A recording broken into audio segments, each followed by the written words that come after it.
If we want to live well, both externally and internally, how well we live here simply depends on how well we manage our surroundings and how well we manage ourselves. Fundamentally, life is management. If you don't know how to maintain your body, your mind, your emotion, your situations, your life in general, your home, your communities, nations and the world, the quality of our life is just how well we manage things with ourselves. But generally, we are thinking of management, we are applying ourselves to management only in terms of business management or industry management, or generally we are talking management only with economic situations, not life as a whole. In many ways, it's unfortunate that today the most predominant factor that rules the planet has become economics. The other aspects of life have been totally pushed to the corner. When economics rules, when economics is the only thing that we are thinking about, we will tend to become very gross and unhappy in so many ways. What I see is, we are conducting various levels of programs to very top-level executives in some big corporations in the world, major corporations in the world. What I see is, people who have failed in their lives, they're suffering their failure. People who have succeeded in their life, they're suffering their success. If you suffer your failure, it's okay, because failure comes easy. If you suffer your success, that is tragedy, because success doesn't come easy. So, something that you worked for, something that you always longed for, something that you wanted to create in your life, when it happens, if you start suffering that, that's the real tragedy of life. But a large number of successful people on the planet are suffering their success. When I say suffering their success, if you look at people, look at yourself and see, you're still young people, most of you. When you're 5 years of age, how happy you were, and today, how happy you are. If we make a chart out of it, a graph out of it, is it moving upward or downward? In 24 hours' time, how many moments are you really happy? If you look at this, is it going up or down?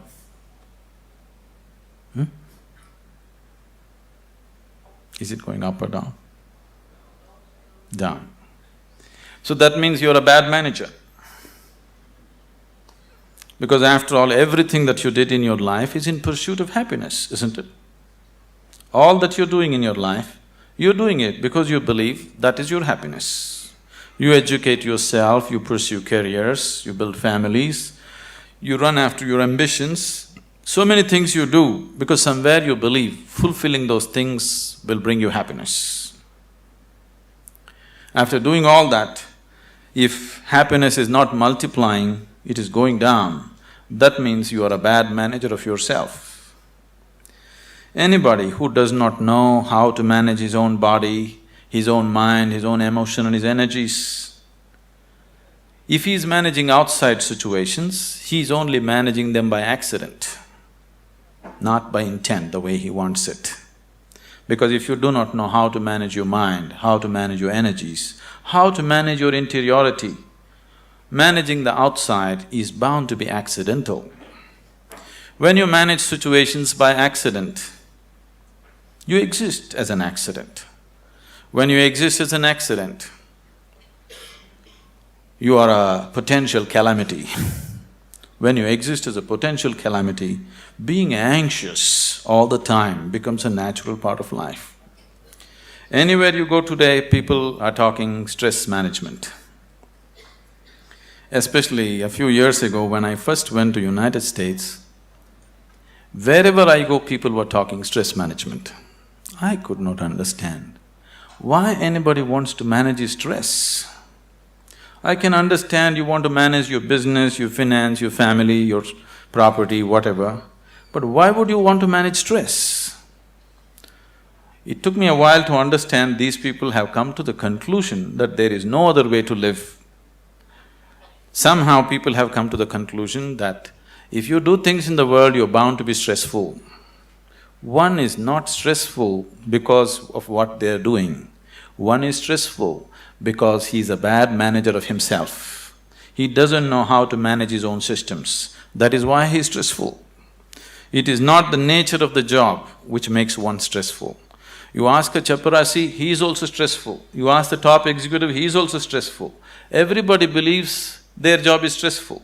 No job is stressful. If you have no control over your own systems, you will be stressful. Whether you do something or you don't do anything, isn't it so? See, management means… fundamentally, management means we want to decide the course of our destiny. That's management, isn't it? We don't want to live here by accident. We want to take our lives where we want to go. That's management, isn't it so? If you're managing by accident, you are not a manager. Without you, things will run better. So once you say, I'm a manager, that means somewhere you have decided that you want to go in a particular way. You want to have a certain kind of situation, both inward and outward. So everybody is a manager in his own capacity, but in different levels and different types. Whether you manage a kitchen where you cook for 4 people, or you manage a large industry where 10,000 people work, fundamentally, if you want to have a good kitchen or a good industry, you must be a good manager of that situation, isn't it? So whether you're managing a little kitchen or a large industry, if you want to manage outside situations, generally you will have to manage material and people around you. If you have to manage 10 people or 10,000 people around you, you have to manage 10 minds or 10,000 minds around you. But if you have no management over your own mind, you managing 10,000 minds is going to be a disaster. In the process of doing something, if we are destroying human beings, which is happening right now, in the process of managing a situation, the man is broken, then this kind of management is no good, because after all, every management that we do is only for human well-being. If we are doing management for human well-being, in the process of doing something, in the process of managing situations, it is not only about producing something or making profit. Human beings should rise to their full potential. If we manage a situation properly, in simple process of working, you and the people who are working with you should be able to raise to their full potential. When I say rising to full potential, not just work potential, but as human beings, they must be able to rise to their full potential. If people work together, then people should be able to rise to the peak of their love, peace, compassion within themselves. If this doesn't happen, then it's bad management, because all management, the basic intent is human well-being. If that is not happening, you're just producing something, you're making little profit, but human beings are getting broken in the process, it doesn't mean anything. So if this kind of management has to happen, that just in managing a business, you find people around you raise to their peak, then you have to spend a certain amount of time in focusing on your inner management. If this doesn't happen, you will only manage situations by accident. A lot of people have understood management as a way of throwing their weight around. Can I tell you a joke? Are you okay? On a certain day, a lion was really feeling great within himself. He just was walking and a little rabbit was going, he caught him. and roared at him, "Who is the king of the jungle?" The little rabbit, terrified, said, You, of course you." He let him go, swaggered around a little bit. Then he found a fox, caught him. "Who is the king of the jungle?" "Oh my lord, it's you, of course, nobody else but you." Then he swaggered around a little bit, caught a few more animals, everybody screamed out of fear, "You are the king of the jungle." Then he was in full swagger, like a manager. King of the jungle Walked into a clearing in the jungle, there was a huge tusker standing. He went, stood in front of him and asked, "Who is the king of the jungle?" The tusker took his trunk, rolled him up, picked him up, twirled him around, smashed him to the ground. His back broke. Then the lion said, "You could have just told me."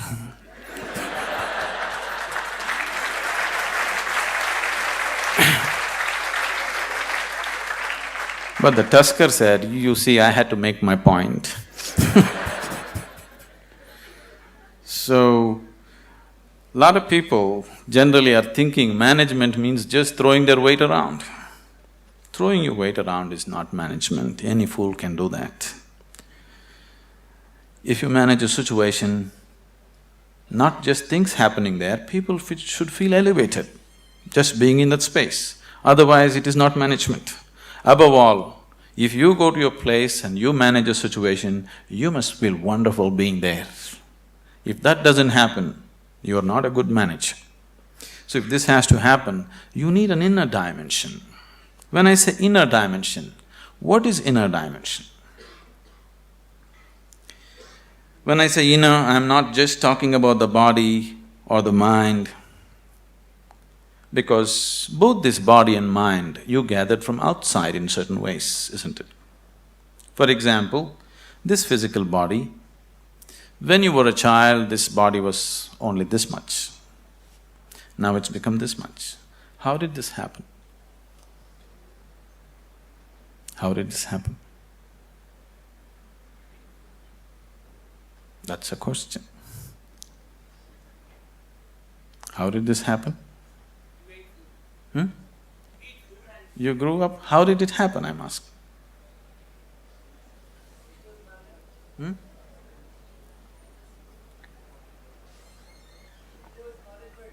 I'm sorry? How did it happen? How did all this body happen? Food that you ate, isn't it? What you call as my body is actually a heap of food that you gathered. What you call as food is just a piece of earth that you convert it into food and make it into body, isn't it? So this body is just a heap of food that you gathered over a period of time. What you call as my mind is a heap of impressions that you gathered from outside. Now you have a heap of food and a heap of impressions. If this much gathering has to happen, something more than this must exist, isn't it? If you are capable of gathering such a large body and so much mind, there must be something more fundamental than this. But that never comes into your experience. You're just lost in these two heaps, trying to make some sense out of it. Now, as there is a science, as there is a management science for external well-being, there is a management for science for inner well-being. It is just that most of the time we have not approached it scientifically, we're just believing by doing something, somehow everything will be okay. Right now, people are thinking by educating themselves they will live happily ever after, which you will discover after some time it's not so. By getting a job, they think they're going to be happy ever after, which you will discover it is not so. By making money, you think you're going to be happy ever after, you will discover it is not so. Somebody thinks by getting married they're going to be ever after, and they know it is not so. So, you're trying to somehow fool yourself into believing that by doing something everything will be okay. Though repeatedly it has let you down, still you believe that something else, some other miracle will make everything okay. It'll not be okay.